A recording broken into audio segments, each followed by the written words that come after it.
ಆತ್ಮೀಯ ಬಂಧುಗಳೇ, ಶ್ರದ್ಧೆಯ ತಂದೆ ತಾಯಿಯಂದಿರೆ, ನಲ್ಮೆಯ ಸಾಹಿತ್ಯಾಭಿಮಾನಿಗಳೇ, ಮಂಕುತಿಮ್ಮನ ಕಗ್ಗದ ಸರಣಿಯಲ್ಲಿ ಇಂದು ಬಹಳ ಸುಂದರವಾದಂತಹ ಪ್ರಶ್ನಾವಳಿಗಳಿರುವಂತಹ ಮತ್ತೊಂದು ಕಗ್ಗವನ್ನು ನೋಡೋಣ.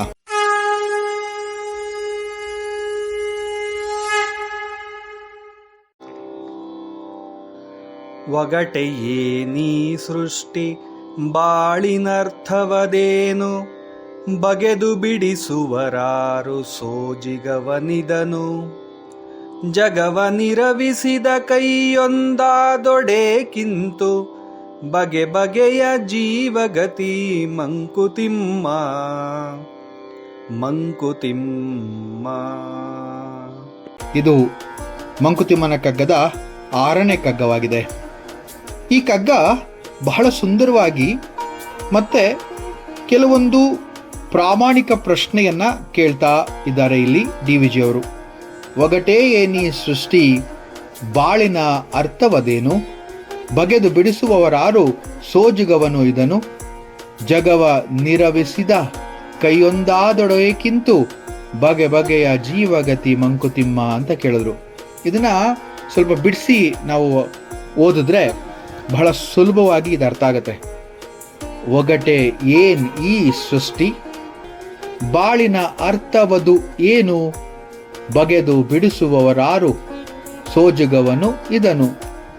ಜಗವ ನಿರವಿಸಿದ ಕೈ ಒಂದು ಆದೊಡೆ ಏಕಿಂತು, ಬಗೆ ಬಗೆಯ ಜೀವಗತಿ ಮಂಕುತಿಮ್ಮ ಅಂತ ಹೇಳಿದ್ದಾರೆ.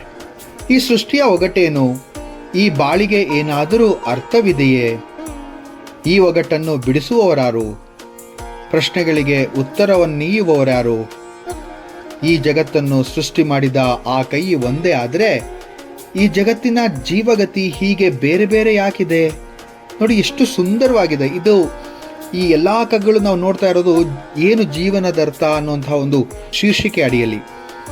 ಇಲ್ಲಿ ಪ್ರಶ್ನೆಗಳ ಒಂದು ಸರಣಿಯನ್ನ ಡಿ.ವಿ.ಜಿ. ಅವರು ನಮ್ಮ ಮುಂದೆ ಇಡ್ತಾ ಇದ್ದಾರೆ. ಯಾಕೆ ಅಂತಂದ್ರೆ ನಮ್ಮೆಲ್ಲರಲ್ಲೂ ಕೂಡ ಈ ಒಂದು ಸರಿಸಮಾನವಾದಂತಹ ಜಿಜ್ಞಾಸೆ ಬಹಳ ಕಾಲದಿಂದಲೂ ಕೂಡ ಇದೆ, ಅನಾದಿ ಕಾಲದಿಂದಲೂ ಕೂಡ ಇದೆ ಅಂತ ಹೇಳ್ಬೋದು.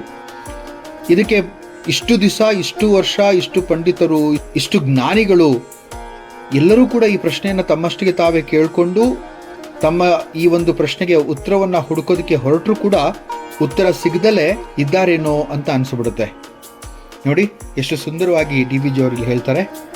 ಒಗಟೆ ಈ ಸೃಷ್ಟಿ, ಈ ಸೃಷ್ಟಿ ಒಂದು ಒಗಟ. ಸೃಷ್ಟಿ ಎಂದಾಗ ಹುಟ್ಟು ಅನ್ನುವಂತಹ ಅರ್ಥ ಬರುತ್ತೆ. ಸೃಷ್ಟಿಕರ್ತನ ಲೀಲೆ ಅಪರಂಪಾರ, ಆತನದು ಅಗೋಚರ ಲೀಲೆ, ಬಹಳ ರಹಸ್ಯಮಯವಾದದ್ದು ಅಂತ ಹೇಳ್ಬೋದು. ಈ ಜಗತ್ತು ಚೇತನ ಮತ್ತೆ ಅಚೇತನ ಎಂಬಂತಹ 2 ಸ್ಥಿತಿಗಳಿಂದ ಕೂಡಿದೆ. ನಾನು ಇದನ್ನ ಮೊದಲೇ ಹೇಳಿದ್ದೆ. ಚೇತನ ಶಕ್ತಿ ಬಹಳ ಶಕ್ತಿಯುತವಾದುದು ಮತ್ತೆ ಅದು ತುಂಬಾ ಅಗಾಧ. ಈ ಚೇತನ ಶಕ್ತಿ ಒಂದು ಜ್ಞಾನದ ಸ್ವರೂಪ ಅಂತಲೇ ಹೇಳ್ಬೋದು. ಅದೊಂದು ಕನ್ನಡಿ ಇದ್ದ ಹಾಗೆ. ಕೆಲವರ ಕನ್ನಡಿ ಅಂದರೆ ಜ್ಞಾನ ಚಕ್ಷುವಿನ ಮೇಲೆ ಧೂಳು ಕೂತಿರುತ್ತೆ. ಆ ಜ್ಞಾನದ ಸ್ವರೂಪ ಕೆಲವೊಬ್ಬರು ತಮ್ಮ ಸ್ವಪ್ರಯತ್ನದಿಂದ ಅಥವಾ ದೈವಾನುಗ್ರಹದಿಂದ ಆ ಧೂಳನ್ನು ಸರಿಸಿ ಕನ್ನಡಿಯನ್ನು ಶುದ್ಧಗೊಳಿಸ್ಕೊಳ್ತಾರೆ. ಅದರಿಂದ ಒಳ್ಳೆ ಪ್ರತಿಬಿಂಬ ಅವರಿಗೆ ಕಾಣುತ್ತೆ. ಇನ್ನು ಕೆಲವರಿಗೆ ಆ ಒಂದು ಒಳಗಿನ ಜ್ಞಾನ ಚಕ್ಷು ಹಾಗೆ ಮಂಕಾಗ್ತಾ ಹೋಗುತ್ತೆ, ಜ್ಞಾನದ ಅರಿವು ಕಮ್ಮಿ ಆಗ್ತಾ ಹೋಗುತ್ತೆ. ಆಗ ಈ ಸೃಷ್ಟಿಯ ರಹಸ್ಯ ಅವರು ತಿಳ್ಕೊಳ್ಳೋದಕ್ಕೆ ಆಗಲ್ಲ ಅಂತ ಹೇಳ್ತಾರೆ. ಅಂದರೆ ಅರ್ಥ ಅಂಧಕಾರದಲ್ಲಿ ಇರುವಂತಹ ಒಂದು ಮನುಷ್ಯನ ಜನ್ಮ, ಆ ಜನ್ಮಕ್ಕೆ ಇಂತಹ ಕ್ಲಿಷ್ಟಕರವಾದಂತಹ ಪ್ರಶ್ನೆಗಳ ಉತ್ತರ ಸಿಗೋದೇ ಇಲ್ಲ.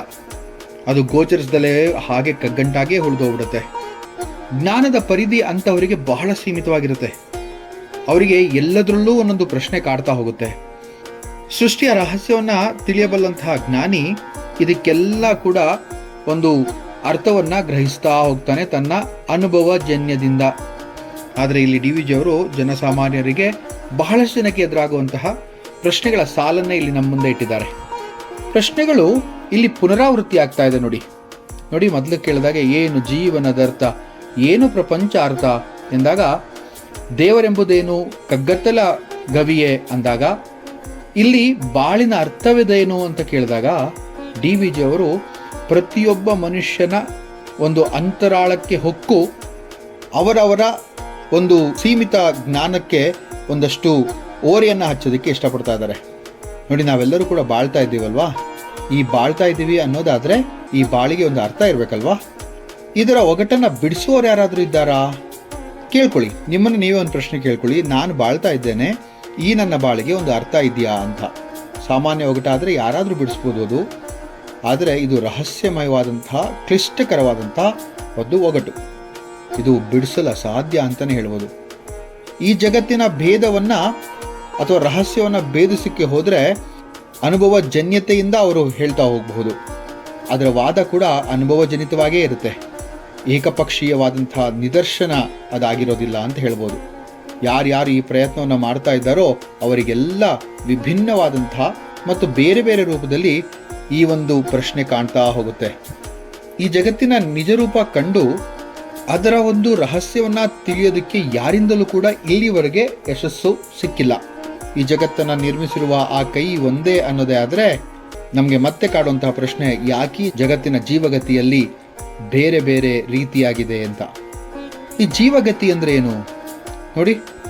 ಒಬ್ಬ ದಡ್ಡ, ಒಬ್ಬ ಬುದ್ಧಿವಂತ, ಒಬ್ಬ ಸಾಹುಕಾರ, ಒಬ್ಬ ಬಡವ, ಒಂದು ಕೀಳು ಒಂದು ಮೇಲು ಅಂತ ಯೋಚನೆ ಮಾಡಿದಾಗ ಇನ್ನೊಂದು ಸ್ವಲ್ಪ ಆಳಕ್ಕೆ ಹೋದಾಗ ಕೋಟಿ ಕೋಟಿ ಜೀವ ಸಂಕಲಗಳಲ್ಲಿ ಒಂದೇ ತೆರನಾದಂತಹ ಈ ಜೀವಗತಿ ಇಲ್ಲ. ಕೆಲವರಿಗೆ ದುಃಖ, ಕೆಲವರಿಗೆ ಸುಖ, ಕೆಲವರಿಗೆ ಬೇಸರ, ಕೆಲವರಿಗೆ ಸಂತೋಷ, ಇನ್ನು ಕೆಲವರಿಗೆ ಹಿರಿಮೆ, ಇನ್ನು ಕೆಲವರಿಗೆ ಕೀಳರಿಮೆ. ಒಬ್ಬರಿಗೆ ಅಳಕಾದರೆ ಇನ್ನೊಬ್ಬರಿಗೆ ಹೊಗಳಿಕೆ, ಒಬ್ಬರಿಗೆ ಆರೋಗ್ಯವಾದರೆ ಇನ್ನೊಬ್ಬರಿಗೆ ಅನಾರೋಗ್ಯ, ಮಿತ್ರ ಶತ್ರು. ನೋಡಿ, ಅಬ್ಬಬ್ಬ, ಎಂತಹ ಒಂದು ಅಭೂತಪೂರ್ವವಾದಂತಹ ಈ ಒಂದು ವಿಚಿತ್ರದ ಭಾವನೆಗಳು ನಮ್ಮನ್ನೆಲ್ಲ ಸುತ್ತುವರೆದು ಈ ಪ್ರಪಂಚವನ್ನು ನಾವು ತಿಳಿಯಕ್ಕೆ ಹೋದಷ್ಟು ಕೂಡ ಅದನ್ನು ನಮ್ಮಿಂದ ದೂರ ಕರ್ಕೊಂಡು ಹೋಗ್ತಾ ಇದೆ. ಈ ಮನುಷ್ಯನ ಜನ್ಮ ಬಹಳ ಪವಿತ್ರವಾದದ್ದು.